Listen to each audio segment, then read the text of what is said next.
చూస్ country delight, live better. ఇప్పుడే country delight app ని download చేసుకోండి. తల్లిదండ్రులు మరియు ఉపాధ్యాయుల ఆత్మీయ సమావేశానికి విచ్చేసిన మాన్యశ్రీ గౌరవనీయులైన నారా చంద్రబాబు నాయుడు గారికి, అలాగే విద్యాశాఖ మంత్రులైన నారా లోకేష్ గారికి, పుట్టపర్తి శాసనసభ్యురాలైన శ్రీమతి పల్లె సింధూరారెడ్డి గారికి, వేదికను అలంకరించిన పెద్దలకు, ఇక్కడికి విచ్చేసిన తల్లిదండ్రులకు, ఉపాధ్యాయులకు, నా తోటి విద్యార్థులకు నా నమస్కారాలు. నా పేరు ఆర్ చరణ్ తేజ్. నేను 9వ తరగతి చదువుతున్నాను.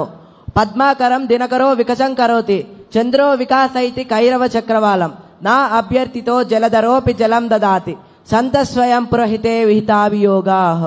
ఈ పద్యం యొక్క భావం ఏంటంటే, సూర్యుడి కిరణాలు పడగానే పద్మాలు వికసిస్తాయి, అలాగే చంద్రుడి కిరణాలు సోకగానే కలువలు వికసిస్తాయి.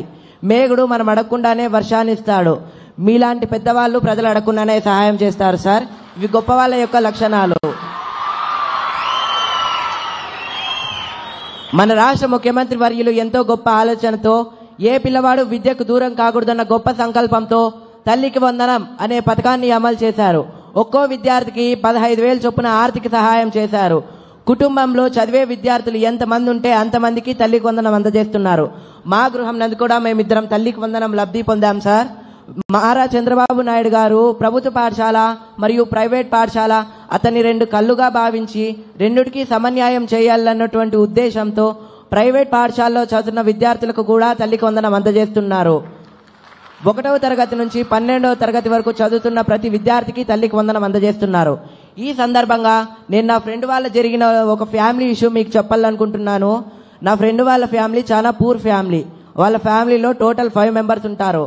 మదరు, ఫాదరు, వాళ్ళకి 3 కొడుకులు. గత ప్రభుత్వం తల్లికి వందనం ఒకరికే ఇవ్వడం వల్ల ఒకరు మాత్రమే చదువుకోవడానికి వీలుంటుంది. మిగతా 2 వాళ్ళ పేరెంట్స్ తో కలిసి కూలి పనికి వెళ్తా ఉంటారు. అది గమనించిన మన రాష్ట్ర ముఖ్యమంత్రి వర్యులు, ఏ పిల్లవాడు ఇలా కూలి పనికి వెళ్ళకూడదు, 18 ఏళ్ల వయసు లోపున్న ప్రతి పిల్లవాడు కంపల్సరిగా పాఠశాలలో లేదా కళాశాలలో చదువుకోవాలా అనే గొప్ప సంకల్పంతో తల్లికి వందనం అనే పథకాన్ని అమలు చేయగా, కుటుంబంలో ఎంతమంది విద్యార్థులుంటే అంతమంది విద్యార్థులకి తల్లికి వందనం అందజేస్తున్నారు. మీరు ఈ తల్లికి వందనం అందజేయడం వల్ల వాళ్ళు సంతోషంగా పాఠశాలకు వెళ్లి చదువుకోగలుగుతున్నారు సార్. మీరు ఇంత గొప్ప కార్యాన్ని తలపెట్టినందుకు నా హృదయపూర్వక నమస్కారాలు. నేను మీకు మాట ఇస్తున్నాను సార్, మీరు ఈ తల్లికి వందనం క్రింద ఇచ్చిన అమౌంట్ ఏదైతే ఉందో ఇది నేను వృధాగా వాడను. నా పై చదువు కోసం ఉపయోగించి మీ ప్రభుత్వంలోనే నా చదువు అంతా ఫినిష్ చేసి ప్రభుత్వానికి, దేశానికి ఉపయోగపడేలా తయారైతానని మాట ఇస్తున్నాను sir. Thanks for giving this golden opportunity.